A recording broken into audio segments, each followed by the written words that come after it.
if you're somebody who struggles with your mental health, but right now you're in a season where everything is going well, you feel clear-headed, you feel like on top of the world, you're not down here, you're up here on the constantly shifting feelings of life. You're up here right now. Well, good.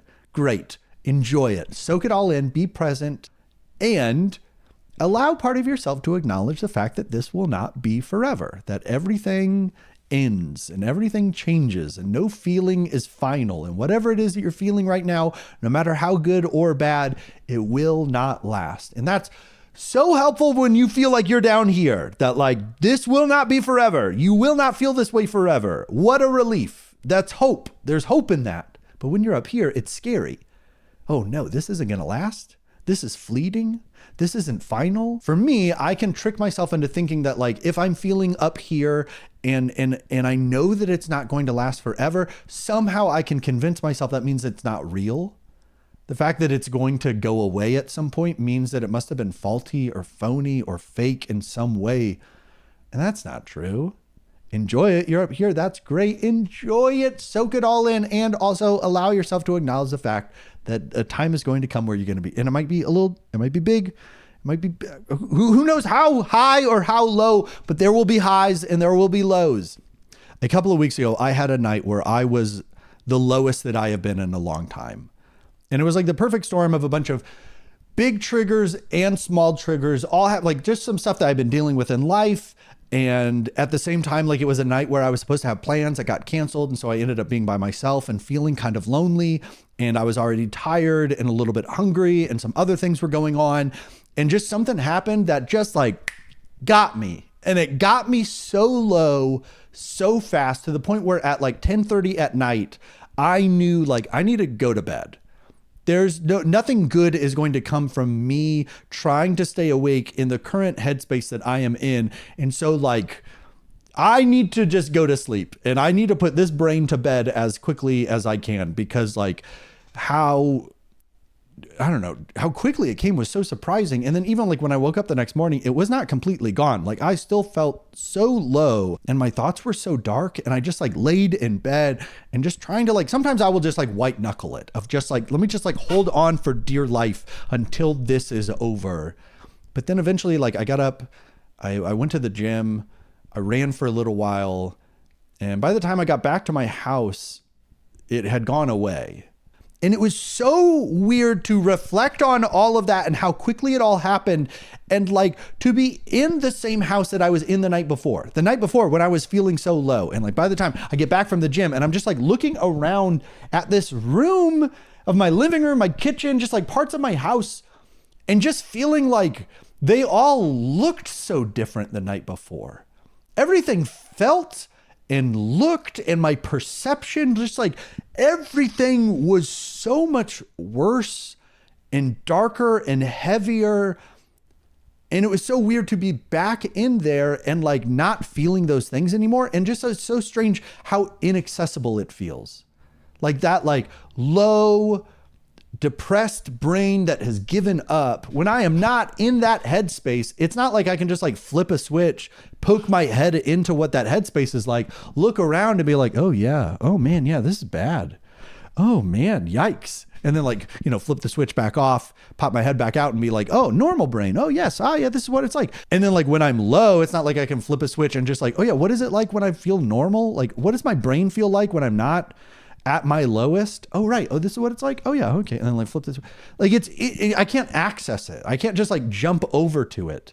It feels so different. And it's crazy how close these moments were. That it was like last night, everything looked and felt worse. And now that I'm here again, it's not. I'm just reflecting on how much shifts and changes without me being like consciously aware of it. Just like how quickly I got into this place where it felt like I'm being objective. It felt like the way that I'm looking at everything is this is the normal. This is just the way that I am. This is who I am. This is just how I see things.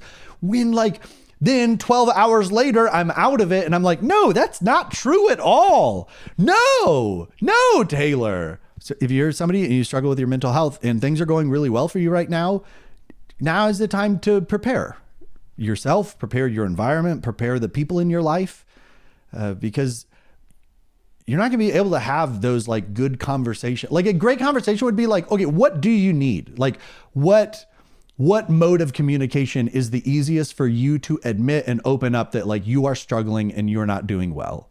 Is it in a text message? If somebody sent you a text and said like, hey, are you okay? How would you react to that? Would you dig your heels in and deny it? Or would that feel safe enough for you to open up?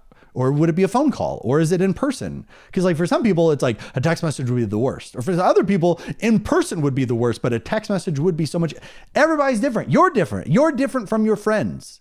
What your friends would answer with is not what you would answer with. So maybe it would be good to let your friend know, hey, here is what would be helpful for me. Hey, if you can tell that I am pulling away, if you can tell that I am being self-destructive, or if you just hear the way that I am thinking and processing my life, and it's like red flags, if you're noticing red flags, what would be the best way for them to tell you in a way that you could hear it?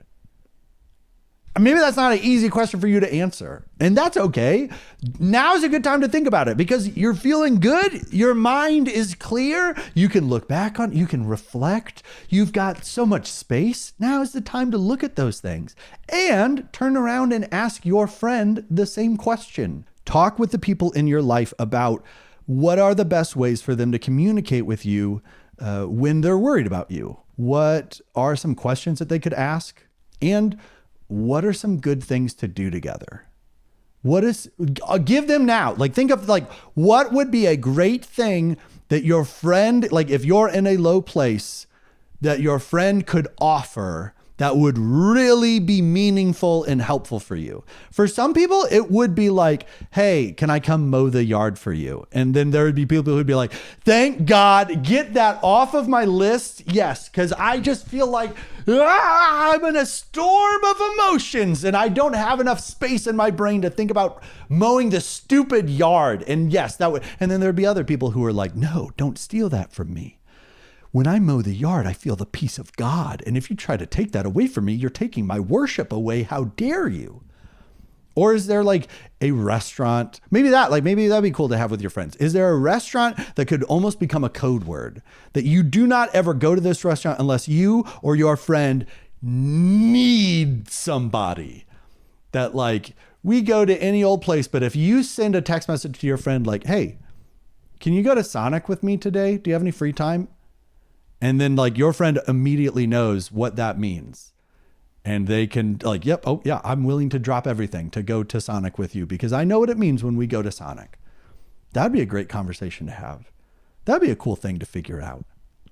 I don't know. Just like, what can you do? Like obviously still enjoying and appreciating and living in the season that you are in. Things are going great. You've got your coping skills, you've got medication, you're going to see a therapist, your family, your friends. It just feels like everything is really good right now. Awesome, dude. Awesome. And there's disappointments and there's tragedy and there's grief and there's heartache that will come. And when it shows up, we don't always have time to prepare and get ready for it. It can happen in a moment.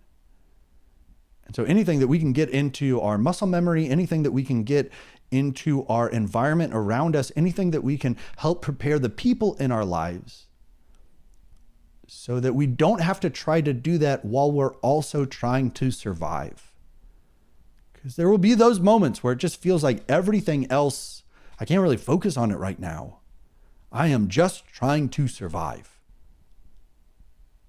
And how great to be in those moments and realize that your past self had enough free room in their mind to help set you up to take care of you when you are in that low place. And you can look back at past you and say, hey, thanks, past me. You really helped make these conversations possible. Hey, you really helped make a lot of things a lot easier for me when I am in a place where it's a lot harder for me to handle the simple parts of life. So if you're up here, maybe start thinking about what it's like when you're down here. And when you're down here, if you're down here right now, if you're so low, it's below the desk, that's how low you are. It will not last. I want to say it's almost over. I don't want to lie to you. I don't know what almost means to you, but like, no feeling is final. Even this will be over. Even this. And if you don't believe it right now, there are people in your life who will believe it for you. You will not feel like this forever. You will not feel this, what you're feeling in this moment. It will not be forever. Highs and lows. Sometimes it's quick. Sometimes it's this. Live in both. What if I just sat and did this for 5 more minutes? Somebody fell asleep in like the first 2 minutes of this video, and they're going to wake up and they're not going to understand why I'm doing this. How bad's my posture? Oh, it's bad. How bad was my posture that whole video? Was it bad the whole time? You're doing okay. Come see my comedy show. I'm performing it in September.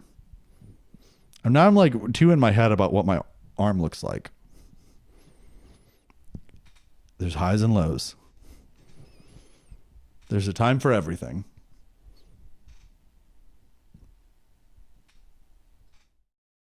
Come see me live. Get your tickets now.